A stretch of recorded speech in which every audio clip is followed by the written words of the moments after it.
Terima kasih atas kesempatannya. Perkenalkan, nama saya Rizky Fajar Kurniawan dengan NIM 2018-210402. Di sini saya akan menjelaskan mengenai penelitian saya yang berjudul Pengaruh Persepsi Kualitas dan Persepsi Nilai terhadap Loyalitas Merek pada Jasa Pengiriman Paket JNE Express di Surabaya. Nah, pertama-tama yaitu saya akan menjelaskan mengenai pendahuluan, yang pertama yaitu adalah latar belakang. Pada era informasi dan teknologi yang semakin maju seperti saat ini, kebutuhan masyarakat akan jasa pengiriman mengalami peningkatan yang sangat signifikan. Bisnis jasa, terutama jasa pengiriman barang, pada saat ini sangat menguntungkan sekali karena semakin meningkatnya bisnis e-commerce dan juga penjualan secara online. Kemudahan yang ditawarkan oleh teknologi dan semakin bertumbuhnya penjualan secara online membuat banyak orang lebih memilih berbelanja secara online daripada offline. Nah, dunia usaha yang semakin berkembang dan masyarakat yang gaya hidupnya selalu berubah-ubah membuat permintaan akan pengiriman semakin meningkat. Seperti yang kita ketahui pada tahun 2020 lalu, pada awal tahun tersebut, dunia ini digegerkan dengan virus yang sangat dahsyat, yaitu virus COVID-19, dan juga merambah pada negara kita, yaitu Indonesia. Nah, COVID ini berdampak sekali di mana seluruh aktivitas masyarakat dihentikan dengan tujuan untuk memutus rantai dari virus COVID ini sendiri. Hal tersebut banyak menelan kerugian yang sangat besar, bisa dialami oleh perusahaan, pebisnis, masyarakat sipil, bahkan pedagang sekalipun. Tetapi pandemi ini tidak terlalu berdampak pada perusahaan jasa pengiriman barang. Justru virus ini memberikan keuntungan besar bagi usaha jasa pengiriman barang, khususnya JNE. Dengan keprofesionalitasan JNE dalam memberikan layanan yang selalu konsisten dan bertanggung jawab, membuat mitra kerja maupun masyarakat yang menggunakan jasa JNE ini merasa nyaman dan juga senang. Seiring dengan perkembangan teknologi informasi, pertumbuhan ekonomi dalam negeri, serta beragam inovasi produk yang dikembangkan, membuat kinerja JNE semakin tumbuh dan berkembang pada kalangan dunia usaha maupun masyarakat di Indonesia. Nah, selanjutnya saya akan menjelaskan mengenai rumusan masalah. Seperti yang dijelaskan dalam latar belakang tersebut, maka didapat rumusan masalah, yaitu yang pertama, apakah persepsi kualitas berpengaruh positif terhadap loyalitas merek pada jasa pengiriman paket JNE Express di Surabaya. Lalu yang kedua ada, apakah persepsi nilai berpengaruh positif terhadap loyalitas merek pada jasa pengiriman paket JNE Express di Surabaya. Lalu tujuan dari penelitian kali ini yaitu yang pertama, untuk menganalisis pengaruh persepsi kualitas terhadap loyalitas merek pada jasa pengiriman paket JNE Express di Surabaya, dan yang kedua untuk menganalisis pengaruh persepsi nilai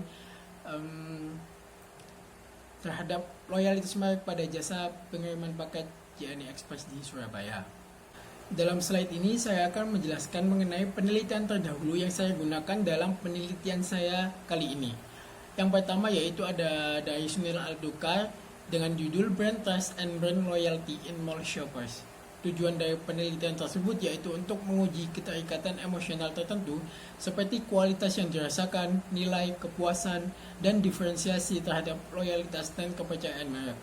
Sampel yang digunakan dalam penelitian tersebut yaitu orang yang berbelanja di mall, dan teknik analisis yang digunakan yaitu Smart PLS 2.0. Lalu yang kedua ada penelitian dari Mara Kanon dan Panjaka Jornsak dengan judul Perceived Quality, Perceived Risk, and Customer Trust Affecting Customer Loyalty of Environmentally Friendly Electronics Product. Tujuan dari penelitian tersebut yaitu untuk menguji persepsi kualitas, persepsi risiko, dan kepercayaan pelanggan mempengaruhi loyalitas pelanggan. Sampel yang digunakan dalam penelitian tersebut yaitu produk elektronik yang ramah lingkungan. Teknik analisis yang digunakan yaitu Descriptive Statistical Analysis, CFA, dan Structural Equation Modeling atau SEM. Lalu yang ketiga, saya menggunakan penelitian dari Ashraf, Ilyas, Imtiaz, dan juga Ahmad dengan judul Impact of Service Quality, Corporate Image, and Perceived Value on Brand Loyalty with Presence and Absence of Customer Satisfaction. Tujuan dari penelitian tersebut yaitu untuk menganalisis dampak kualitas layanan, citra perusahaan, persepsi nilai terhadap loyalitas merek dengan kehadiran dan tidak ada kepuasan pelanggan. Sampel yang digunakan yaitu 4 sektor layanan pada negara Pakistan. Teknik analisis yang digunakan yaitu SPSS EMOS. Lalu yang terakhir yaitu penelitian saya sendiri dengan judul pengaruh persepsi kualitas dan persepsi nilai terhadap loyalitas merek pada jasa pengiriman paket JNE Express di Surabaya. Nah, tujuan penelitian itu sendiri yaitu untuk menganalisis pengaruh persepsi kualitas dan persepsi nilai terhadap loyalitas merek pada jasa pengiriman paket JNE Express di Surabaya, dan sampelnya yaitu pengguna jasa pengiriman paket JNE Express khususnya di Surabaya. Dan teknik analisis yang akan saya gunakan yaitu SAMPLS dan atau SPSS. Nah, selanjutnya saya akan menjelaskan tentang kerangka pemikiran saya. Dapat dilihat pada slide, yaitu ada hipotesis 1, yaitu persepsi kualitas berpengaruh positif terhadap loyalitas merek pada jasa pengiriman paket JNE Express di Surabaya. Lalu yang kedua ada yang hipotesis 2, yaitu persepsi nilai berpengaruh positif terhadap loyalitas merek pada jasa pengiriman paket JNE Express di Surabaya. Selanjutnya, dalam bab 3 ini saya akan menjelaskan mengenai rancangan penelitian. Nah, jenis dari penelitian ini dilihat menurut pendekatannya, yaitu merupakan penelitian kuantitatif. Penelitian kuantitatif merupakan pendekatan untuk menguji teori objektif dengan menguji hubungan antar variabel.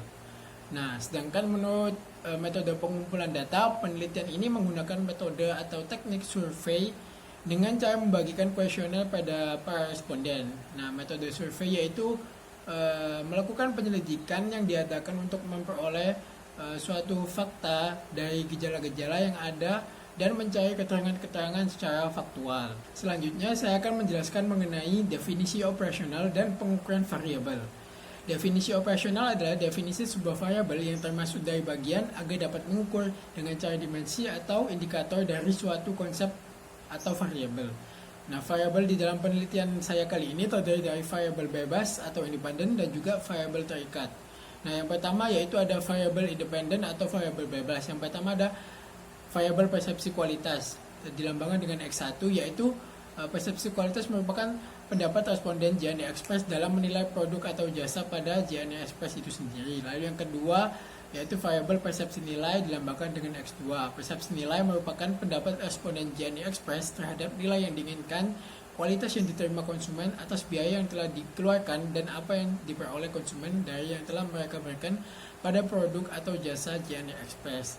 Dan ada juga variabel dependen atau variabel terikat, yaitu loyalitas merek, dilambangkan dengan Y, merupakan pendapat responden JNE Express mengenai kesetiaan terhadap produk atau jasa JNE Express dengan seberapa banyak konsumen melakukan penggunaan ulang pada produk atau jasa JNE Express itu sendiri. Lalu ada pengukuran variabel. Nah, di dalam penelitian kali ini untuk melakukan pengukuran variabel yaitu menggunakan skala Likert. Nah, apa itu skala Likert? Yaitu skala yang diperuntukkan untuk memperkirakan atau menakar sikap.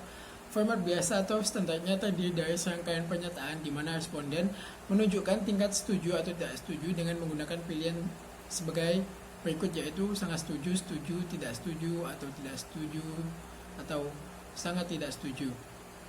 Untuk penelitian saya sendiri yaitu ada 5, yaitu ada sangat setuju, setuju, ragu-ragu, tidak setuju, dan sangat tidak setuju. Selanjutnya saya akan menjelaskan mengenai populasi, sampel, dan teknik pengambilan sampel pada penelitian kali ini. Yang pertama yaitu populasi. Populasi yang digunakan dalam penelitian ini merupakan pengguna jasa pengiriman paket JNE Express di Surabaya. Lalu ada sampel, yang mana pengertiannya yaitu suatu kumpulan kecil atau subset dari komponen dalam populasi. Nah, yang ketiga ada teknik pengambilan sampel. Untuk teknik pengambilan sampel yang digunakan dalam penelitian kali ini yaitu menggunakan teknik purposive sampling. Nah, teknik purposive sampling yaitu teknik yang menentukan bagaimana sampel dengan peninjauan spesial yang akhirnya seseorang dapat dikatakan layak untuk berlaku sebagai sampel. Yang mana sampel pada penelitian kali ini yaitu yang pertama, responden pernah menggunakan jasa pengiriman paket JNE Express setidaknya 1 kali dalam 1 bulan, baik laki-laki maupun perempuan. Yang kedua yaitu responden berusia minimal 19 tahun sampai dengan 50 tahun. Lalu yang ketiga yaitu pekerjaan responden, ada yang pegawai negeri, pegawai swasta, wira swasta, pelajar atau mahasiswa. Lalu yang keempat yaitu responden bertempat tinggal dan berdomisili di Surabaya. Selanjutnya saya akan menjelaskan mengenai data dan metode pengumpulan data yang akan dilakukan dalam penelitian kali ini. Yang pertama yaitu data. Pada penelitian kali ini data yang digunakan yaitu jenis data primer. Data primer yaitu data yang diperoleh melalui survei lapangan dengan menggunakan pengumpulan data yang asli atau real. Lalu yang kedua ada metode pengumpulan data. Metode pengumpulan data pada penelitian kali ini yaitu dilakukan dengan cara menyebarkan kuesioner. Nantinya responden akan diberikan kuesioner tersebut yang mana diberikan kepada responden yang sesuai atau memenuhi karakteristik yang telah ditentukan sebelumnya. Kemudian dijelaskan dan dibimbing agar responden tersebut mengisi kuesioner, dan ketiga diwajibkan untuk menjawab pertanyaan yang sudah ada di dalam kuesioner, dan yang terakhir kuesioner tersebut diisi oleh responden kemudian dijadikan satu dan dipilih atau disaring sesuai dengan kebutuhan pengelolaan. Selanjutnya saya di sini akan menjelaskan mengenai uji validitas dan uji reliabilitas. Yang pertama yaitu uji validitas. Uji validitas digunakan untuk mengukur atau valid tidaknya suatu kuesioner. Pengujian validitas dilakukan dengan cara mengkorelasi antara skor individu masing-masing pernyataan dengan skor total variabel dengan menggunakan korelasi. Uji validitas dapat dikatakan valid jika memiliki nilai korelasi signifikan p-value kurang dari 0,05. Yang selanjutnya adalah uji reliabilitas. Uji ini digunakan untuk alat ukur indikator dari variabel atau konstruk suatu kuesioner. Dalam mengukur reliabilitas bisa dilakukan hanya sekali saja, dan hasil jawaban dari responden nantinya akan dibandingkan dengan pertanyaan lain atau diukur korelasinya antar jawaban pertanyaan dari responden lainnya. Lalu di sini saya akan menjelaskan mengenai teknik analisis data. Yang pertama yaitu analisis deskriptif. Nah, analisis ini berfungsi untuk memberikan sebuah gambaran dari hasil penelitian secara menyeluruh yang sudah terlaksana sesuai dengan apa yang sudah terjadi di lapangan. Dan yang paling utama yaitu terkait dengan para responden dan penelitian yang sudah dijawab oleh responden dan variabel penelitian. Yang kedua ada analisis statistik. Analisis ini berfungsi dalam melihat bagaimana pengaruh dan hubungan antara variabel bebas dengan variabel terikat, yaitu persepsi kualitas, persepsi nilai, dan juga loyalitas merek. Dalam melakukan analisis ini, alat yang digunakan yaitu SPSS 16.0 untuk mengetahui pengaruh antara variabel yang sudah ada. Lalu yang ketiga yaitu ada konseptualisasi model PLS-SEM, yaitu langkah pertama mengkonseptualisasikan model. Peneliti harus menjelaskan secara konseptual konstruk yang sedang diteliti dan menentukan bagaimana dimensionalitasnya untuk masing-masing konstruk tersebut, serta indikator pembentuk konstruk laten yang harus ditentukan apakah memiliki bentuk formatif, reflektif, bahkan kombinasi keduanya. Yang keempat yaitu menentukan metode analisis algoritma. Nah, langkah kedua analisis statistik. Setelah konseptualisasi model yaitu menentukan analisis algoritma. Metode analisis algoritma yang akan digunakan untuk estimasi model dan dari berbagai jenis algoritma memiliki kombinasi linear dari indikator. Hasil dari tahap ini nantinya dapat digunakan dalam perancangan model struktural yaitu inner model.